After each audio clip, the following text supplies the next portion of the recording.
Hello दोस्तों, मैं हूं आपका दोस्त अजय खरे और आप देख रहे हैं आपका अपना चैनल मैं भारत हूं। अभी हम चल रहे हैं भतहरी गुफा की तरफ।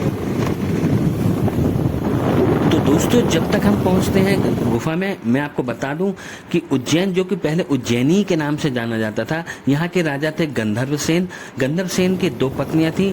एक पत्नी से उनको पुत्र थे भृतहरि और दूसरी पत्नी से थे, उनका नाम था विक्रम, जिनको आप कालांतर में राजा विक्रमादित्य के नाम से पहचानते हैं और बैताल की और सिंहासन बत्तीसों के तौर पर भी जानते हैं। उन्होंने जब ये दोनों पुत्र बड़े हुए तो बड़े पुत्र भृतहरि को शासन सौंपा। भृतहरि बहुत ही योग्य थे और धर्म और नीति के अनुसार ही अपना राज्य चलाते थे। लोग उनके शासन में बहुत सुखी थे। उनके भी दो विवाह हो चुके थे। फिर उन्होंने तीसरा विवाह किया।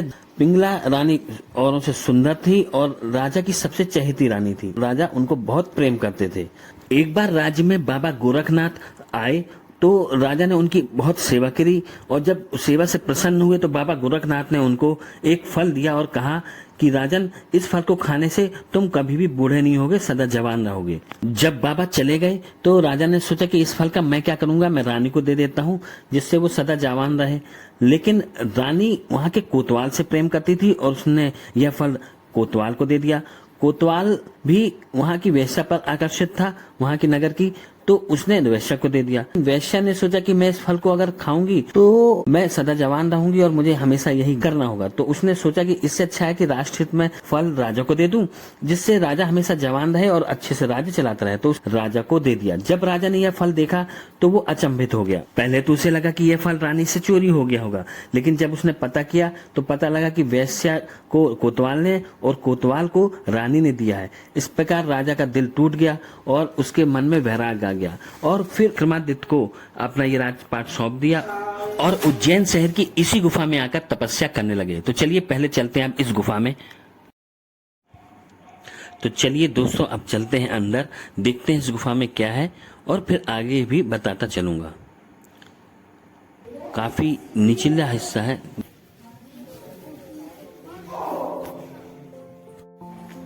हाँ, सही हो गया। चलिए, तो ये अंदर पिलर बने हुए हैं, कुछ सामने दिख रहे हैं, कुछ मंदिर टाइप से थोड़ा कुछ दिख रहा है। चलिए पहले गुफा के नीचे जाने का रास्ता, तो चलिए पहले गुफा के अंदर चलते हैं, नीचे चलते हैं। अच्छा, तो ये नीचे भी जाने का रास्ता, इसके भी नीचे है अंडरग्राउंड। वाह, गर्म कितनी है।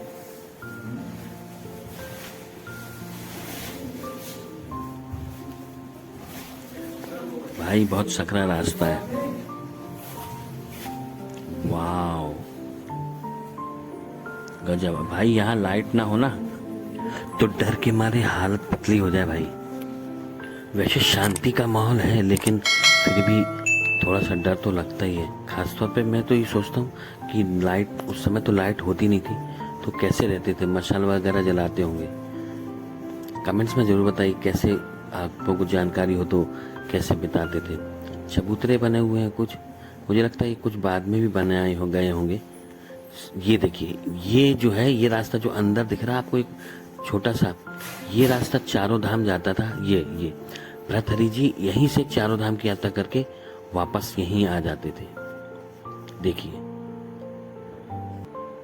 आपने अभी ध्यान से ना देखा हो तो देखिए, ये वाला रास्ता। अब लेकिन इसको गवर्नमेंट ने बंद कर दिया है और बताते हैं ये पहले चारों धाम के रास्ते पे जाता था। चलिए आगे बढ़ते हैं, देखते हैं और क्या है।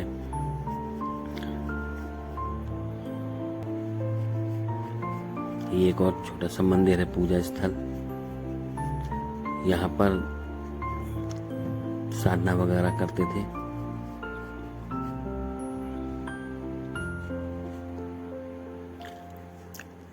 चलिए अब ऊपर चलते हैं। ऊपर कैसे हमने पूरा नहीं देखा था, नीचे चले गए थे। काली माँ का मंदिर है। इंद्र जी बाबा हुए, उनकी गुफा है, वो भी यहाँ साधना करते थे। लोग पहले क्या क्या करते थे और क्या क्या इंतजाम रखते थे। आज की इंजीनियरिंग भी फेल है। यहाँ मालूम है ना गर्मी है ना सर्दी है।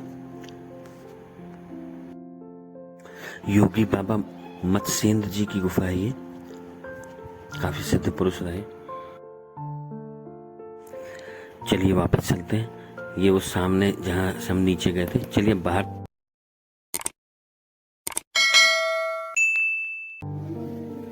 चलते हैं अब दूसरी गुफा में।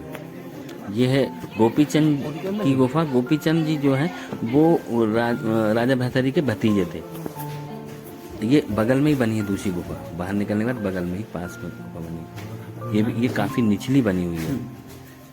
कहते हैं राजा इंद्र को डर लगने लगा कि कहीं ये हमारा राजपाट ही ना लेने तपस्या करके, तो उन्होंने एक शिला गिरा दी इनकी जब वो तपस्या कर रहे थे। ये देखिए जो ये शिला है, तो राजा भर्तृहरि ने, ये देखिए निशान वहीं पड़े हुए आज भी, तो राजा भर्तृहरि ने हाथ से वो रोक ली और इसी में तपस्या करते थे, जिसके निशान आज भी देखे जा सकते हैं।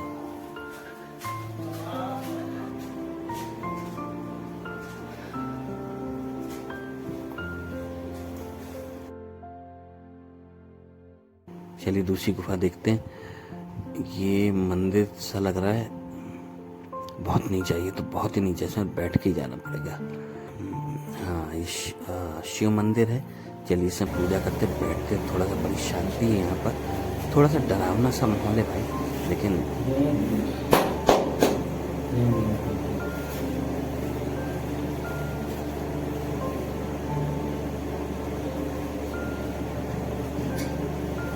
भाई आपको उठाकर कैमरा उठा के दिखाता हूँ। कैमरा मेरे को कोने पे लगाया मैंने, नहीं तो कुछ दिखता ही नहीं उससे, उस एंगल से रखना ही पड़ा। ये देखिए, जय महाकाल। चलिए अब बाहर निकलते हैं।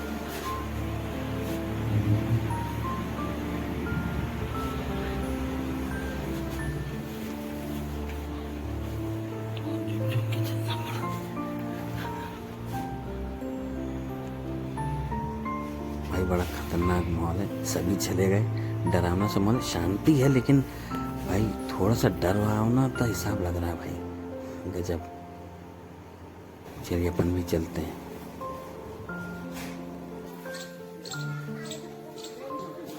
तो दोस्तों अब हम आ गए हैं बाहर मंदिर में, जो बगल से मंदिर बना हुआ है, और उसके आगे ही जहाँ मंदिर दिख रहा है आपको, उसके बगल से दूसरी साइड दूर वो आश्रम है, वहाँ पर जाना मना है। सामने दो समाधियां हैं, गोपीनाथ जी की और मत्स्यंग जी की। दोस्तों कुछ फुटेज मैंने जो लिए हुए थे अंदर के और मंदिर के और अंदर से, ये जो आप मंदिर देख रहे हैं वो मेमोरी कार्ड में ख़राब हो गया, तो मैं अब तक नहीं पहुंचा पा रहा हूँ, इसके लिए मुझे सदा अफसोस रहेगा। तो चलिए मिलते हैं नेक्स्ट ब्लॉग में। जय हिंद, जय भारत।